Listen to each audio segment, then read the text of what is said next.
3-minute time to get them out, because otherwise they're going to freeze to death. The lungs normally go hard first, and then everything else shuts down after that. So in retaliation, on May the 9th, the British nuclear subs found the General Belgrado, which was a big French-built Argentinian warship. It was outside the cordon by about 5 miles, but the call went back to the UK, and Thatcher decided to destroy it, because otherwise, if it gets in there, it's going to play merry hell.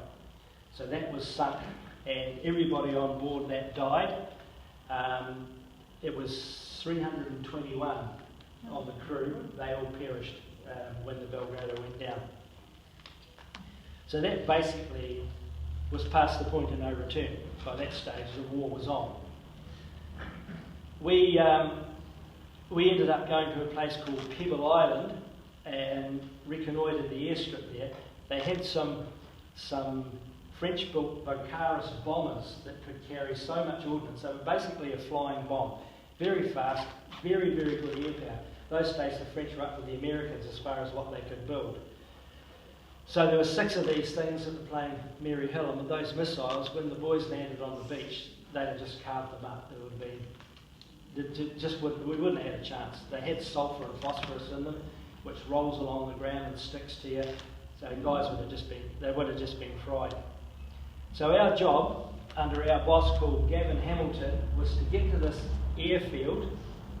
So the first time we went in, 8 of us went in, 6 from SAS and 2 from SPS, and we paddled in these rubber kayaks.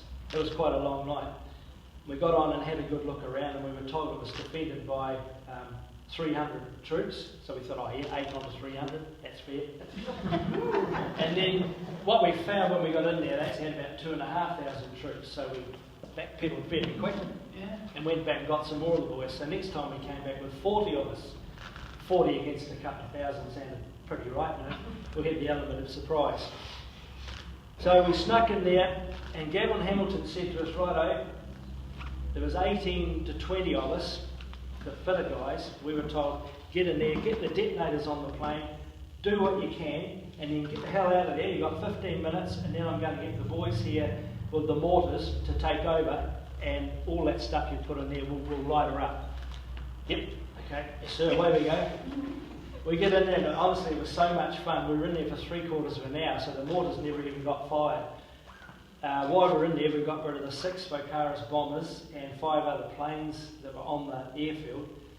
We blew up the accommodation quarters where this doesn't sound not a very good thing to say of a friendly society, but where the pilots and crew were sleeping, we blew that up at the same time, plus the ammo dumps. Basically, we destroyed half the Air Force, and we were out of there. We had 2 guys with minor injuries. One guy had his thumb shot off, and one guy got shot in the side of the foot. But that was the only trouble. Nobody died from the British side. So we came out with all this information. We did get a bit of strife from Hamilton and called us a bunch of cowboys and blah blah blah. But we did the job. We saved the mortars. We didn't have to use them. They could rain for another day. May the 15th was the final assault, and the worst part was it was a big tragedy for the SAS because we had a Sea Ranger helicopter that picked up a whole lot of guys off the Hermes that we were on and were transporting them to a second carrier, and I can't remember the name of it, but they hit a seabird on the way and the helicopter crashed and all 20 on board perished. Now some of these guys were guys that had been with us on the early assault, and it seemed a hell of a way to die hitting a great big it was called an air dungeon. It looked like a great big seagull, really. And that actually got rid of 90 of our guys, plus the pilot, who was a specialist English pilot. So that was a bit of a tragedy. We struggled with that one for a wee bit. After that, then they sunk a supply vessel called the Atlantic Conveyor, which was a public-owned vessel which had everything on it. It had food for us for about 3 months. It had ordnance. It had vehicles. The Argentinians sunk it. So from then on we got even hungrier and we had to walk a lot more. So when we crossed the Falklands, there was a chill factor of about -30. And we went with our special mountain troop and then us and some of the SBS guys, and we had to walk for about 2 days through the snow and ice and the blizzard to get to the other side so that we could bring the attack back into the back of the Argentinians. We lost one guy on the way. He died of exposure pretty much. Everybody thought that he'd gone off the track to move his bowels, but he'd gone for a sit down, because you sit down at that temperature, the body just shuts down. He was found 4 days later, frozen solid, just sitting on the side. So that was 21 guys that we'd lost needlessly, pretty much. We got across the Falklands and we attacked Port Stanley. That was a huge firefight. It was the Argentinians tried everything there, but we had them outflanked, and in the end we just moved in. At about 6 o'clock in the afternoon, the Argentinians raised a white flag and they wanted to negotiate terms and conditions. I thought, this is going to be interesting. So the call went back to Margaret Thatcher and she said, there will be no conditions, there will be no terms. Tell them they've got 25 minutes, they give up, or I'm sending in the second wave, and it's going to make the first wave look like a bunch of girls. So it took till midnight, and then Argentina decided they would do an unconditional surrender. About a week before that had happened, the hierarchy of the Special Air Services had decided that they'd send 30 of us to the Argentina mainland and blow up every plane that we could find and all their communications and everything. Because you didn't know how long the war was going to go. We thought, we'll get the Falklands back, we'll drive them all the way back, and then we'll take on Argentina as well. Some of our senior NCOs and COs said, no, we don't want to do that. A couple of guys resigned, a couple of guys got the sack. They decided they didn't want to attack the Argentina mainland, so that never happened. It was all set to go. We were actually in helicopters and everything getting ready, but then they pulled it at the last minute, which it probably would have been a suicide mission, because the chaplain came round and we all had to rewrite our wills and that sort of thing. So they obviously weren't expecting us to come back. But we did, because we didn't go. During my time with the SAS, that was my introduction into true soldiering, the carnage and the death. 700 dead Argentinians and 253 British troops died in basically a month-long campaign. It was a needless thing. The death toll, I was always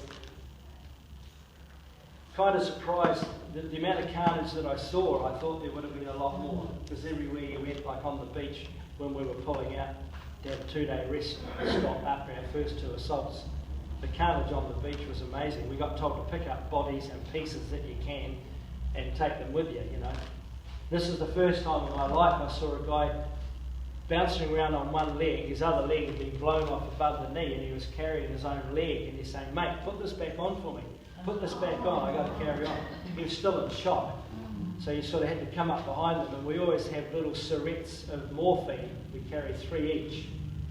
And if you have to overdose someone, you can actually kill them with the 3. So I put one into him straight away. I used one of mine and then replaced it with his later, because I knew eventually the pain would catch up and the shock would wear off. But he was convinced that I could just put it back on and he could carry on. It was hard as a young guy to look at that. Some of those memories never go away. Basically... So really the Falklands, there was nothing there on the Falklands. It was part of the Crown territory. They don't give anything up. I mean, they owned right across the world. So yeah. Margaret Thatcher was pretty strong. She was. I met her after that. She put on an evening for us, and she's a very strong woman, very determined. These days, you'd have a committee meeting.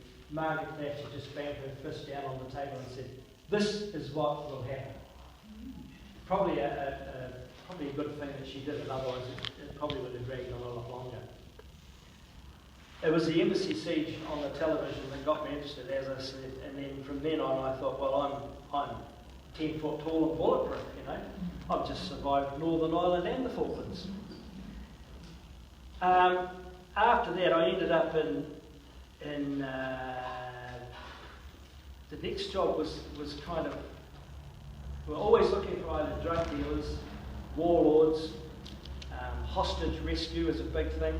We had a lot of trouble in Africa with the Catholic Church. They had posts everywhere, and there'd be 2 nuns and normally a minister and a couple of civilian teachers in these African villages. But when what we call the skiddies, when they have an uprising, they go through, they rape and pillage and torture. And I remember on one occasion we arrived on the Nigerian border in a very small village, and my spotter was a great big Negro. He was an American Negro. Him and I spent 23 years living in each other's pockets. He was a big, huge man. He could carry lots of weight. Suited me when we go somewhere. I could run on and set up the post ahead, and he'd come along with. He'd have up to 120 kilos on him sometimes, carrying all this gear. And we walked into this compound, and I remember this nun looked at us and she said, "You don't need to get us out of here. God will look after us." And I remember Ben looked at her, he put his hands on her shoulder, he said, "Now you listen to me.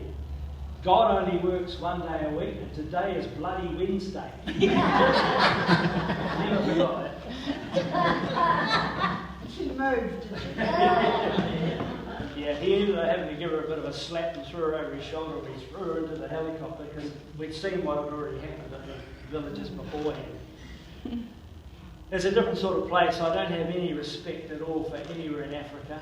I don't believe in giving aid to Africa anymore because I've seen the wastage. For every dollar you give, you'd be lucky if 1 cent ever gets there. And I've been in a helicopter flying above when rebels have come in and the food is being dished out, and they just start mowing down civilians with machine guns on what we call technicals. It's a truck with a big machine gun on the back, and they take all the food and they sell it or swap it for sexual favour or whatever. So I'm really against that. It's like having the ambulance at the bottom of the cliff. You know, there's other things that could be done, and that's not working. I mean, the Americans give like $2 billion a year.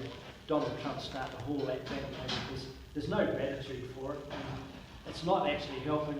All it's doing is creating an us and them situation where the warlords can override everybody. We got used to carrying big weights. When we trained, they'd build us up. The kilometres would build up every day, and the weight that we carried would build up every day. So we got very fit and very strong. But by the time you get to 50, most of us are paid with either knees or spine. Like my spine's not that happy now when you see the x-ray. I must have been quite a bit taller, but it's very compressed now. But I think it's years of running with big packs on and carrying heavy rifles and stuff like that. Kate put one of our vests on one day, and it didn't even have the plates on that we protect our major organs with, and she goes, "Whoa!" Because it's like 20 kilos when it's empty, and by the time you stick another 30 kilos of weight in there, she only weighs about that much.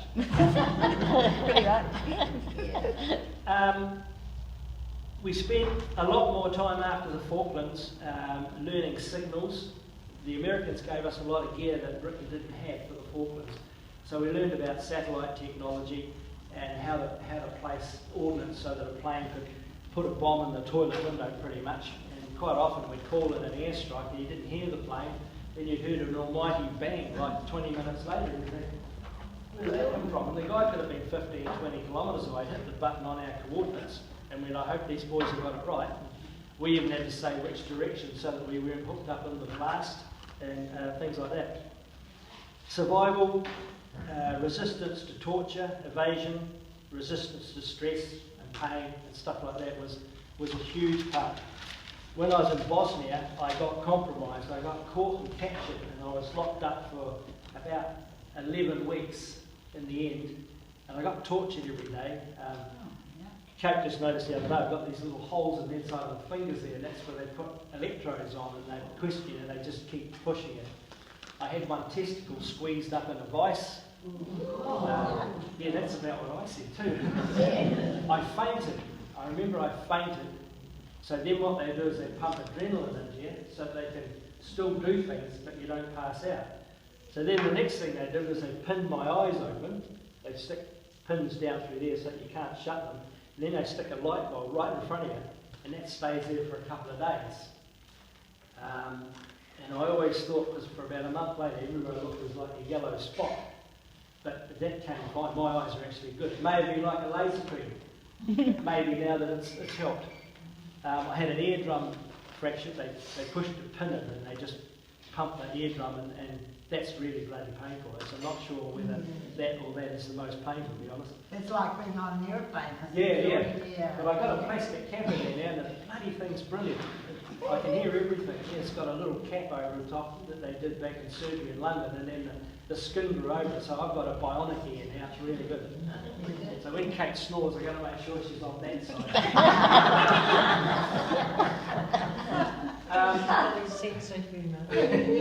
So that wasn't a lot of fun. I managed to get away in the end because I kind of befriended a guy, and the idea is if you can get friendly with them, they start to build up a relationship. And I keep telling him that, you're going to get wiped out eventually anyway. This guy's coming for me. Blah, blah, blah. And then one night he made a mistake, and it was really unfortunate because I had to take him and some of the other guards out in order to get away. And I ran for about 2.5 weeks, hiding up in the day, going at night. I've always been 90 kilos, but I got right down to 57. So it's the old saying, walk into the bathroom, poke your tongue out, take your clothes up, and you look like a double-ended zip. That's how thin I was. But I went back, I thought, well, I'm going to die anyway. I wasn't feeling that flashy. So I went back and I had a bit of a clean-up. And then I walked for another 3.5 weeks, and I came out in what is now Croatia, found an American military base there. They took me in. Back to Hereford I go. Walk into the dining room, and everyone's looking at me like I was a ghost. My death had been confirmed, and they'd already had my funeral, my military funeral. Because I walked in the door skinny, but large as life, and everyone's going, like a ghost. So that was a bit of entertainment. I then got sent to Cyprus. The British have a rehab centre in Cyprus, so you go there and they feed you and water you and bring you back up to strength. About 9 weeks later, I was in the jungle in Borneo, where everything eats you. It's been an interesting life. I've had a lot of training for a lot of different countries. During my time after Northern Ireland and the Falklands, I was in Somalia, Bosnia, Chechnya, Harare, Borneo, Peru, Cambodia, Oman, Mexico, Colombia, Nigeria, Sierra Leone. I had 4 tours in Iraq, and I've had 7 tours into Afghanistan. And last year I was in Syria as a private soldier. It's got to the stage now where a country doesn't want to think that its army is going somewhere to do something. So the more private soldiers they can have, it's better, rather than John Smith, who lives on the corner, is now dead. It's just a whole bunch of private soldiers, security specialists. So after my time with the SAS, because normally when you're 40, you pass it, so you go. I was pretty fortunate because I still had skills that they liked, and I suppose I became expendable at that stage. Chances of me coming back weren't that flash, but I always came back. I was like a disease, I was always coming back. The jungles were tough. I was in Cambodia during the Pol Pot era. Obviously I'm too young for Vietnam, but we were in there looking for MIAs, Americans missing in action. We never found any, but the intelligence told us there were a lot there. But I never realised in Cambodia they've got tigers. Everywhere we went, tigers. I don't like the jungle, but in the end I got called a jungle specialist because I always came home. But everything in my experience in the jungle wants to eat you. How did you avoid the tigers then? Were they all around? Yeah, the odd one had to shoot. Actually, tiger meat is actually quite nice. You wouldn't be allowed to shoot tigers now, though, would you? No, it's kind of an us or them situation. Yeah. Coming in at night and think, oh, here we go. So you whack one and then they all take off. But the Cambodian troops that we had with us, they said, oh, very good to eat, very good to eat. And actually, it's really nice. It's like venison, it's very lean. Not the sort of thing you'd probably go and buy in the supermarket. No, tiger meat. The other thing... Tiger barn,